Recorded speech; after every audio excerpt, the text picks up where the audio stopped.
How do you keep forgetting my good American English? My mouth and its stubborn ability to curve into any language and be louder still?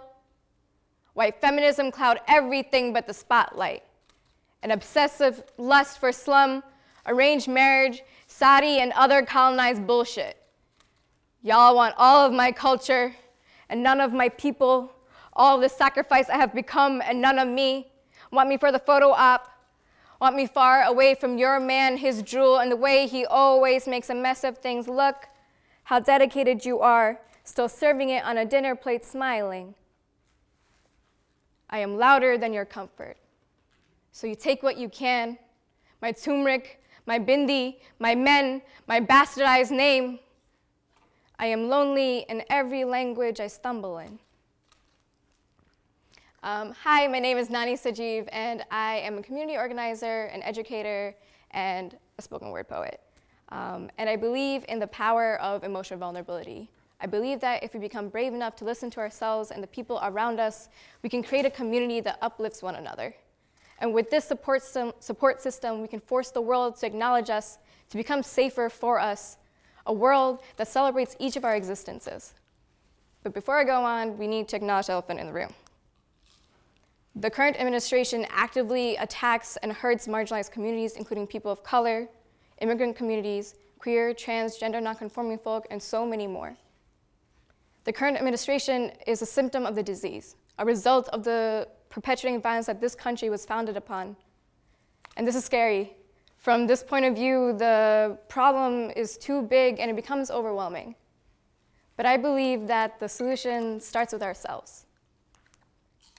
And so I've created an equation that demonstrates my approach to community organizing, poetry, education, and my life in general. That's emotional vulnerability plus community leads to agency, which leads to societal change. Emotional vulnerability plus community leads to agency, which leads to societal change. Emotional vulnerability is based on two aspects. The first being authenticity, being honest with the self. I'll be honest, I'm kind of a coward. I'm constantly hiding and denying and projecting everything. But my saving grace is that I'm always trying to better myself. I'm constantly investigating my intentions, my motivations, my insecurities, the hard truths about myself, and the reason why they're so hard to face. As a poet, I write to confront myself. When it comes to community organizing and activism, this means that I must understand the systems of violence that work within me. I have to unwork the misogynies, the racisms, the classisms, and so much more. And I have to do this shamelessly. Hey, I think somebody's watching! No shame! I love that. I had them do that. So this is a chant that I use to open up all my poetry in educational spaces. Because shame is a stupid emotion. It stops us from being vulnerable. It stops us from being ourselves. It stops us from doing the work that needs to be done.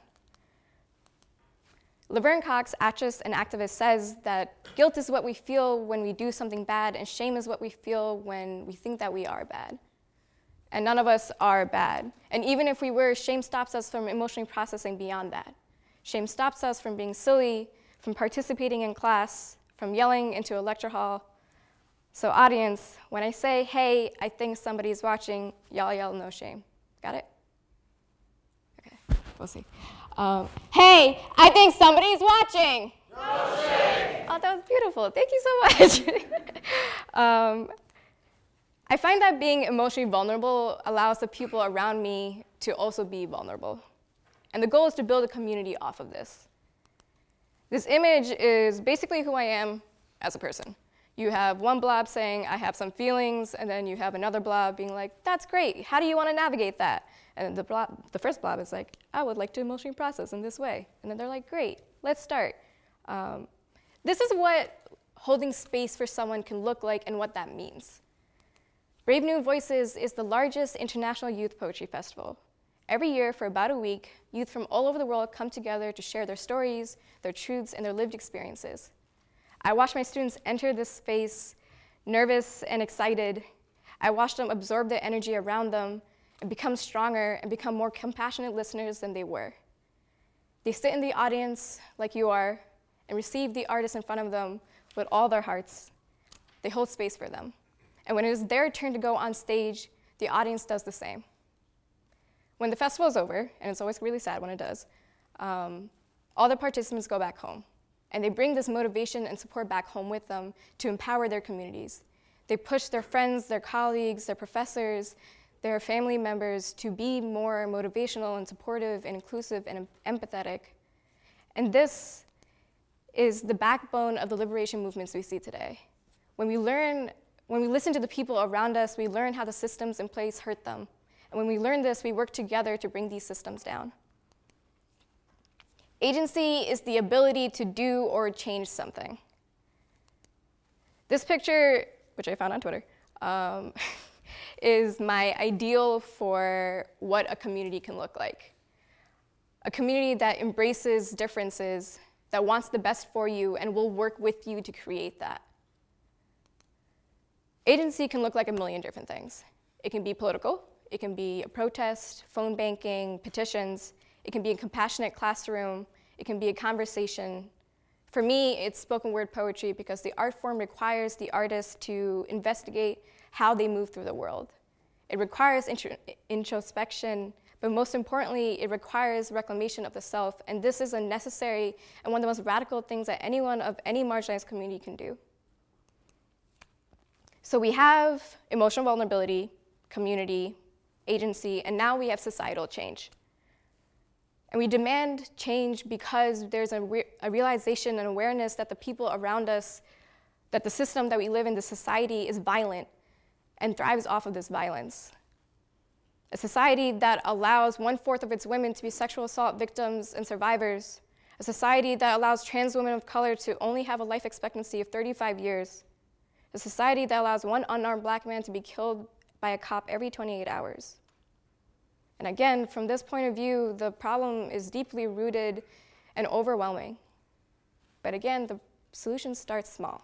It starts with ourselves. It starts with supporting your local movements and organizations who are already doing the work and working with the communities involved.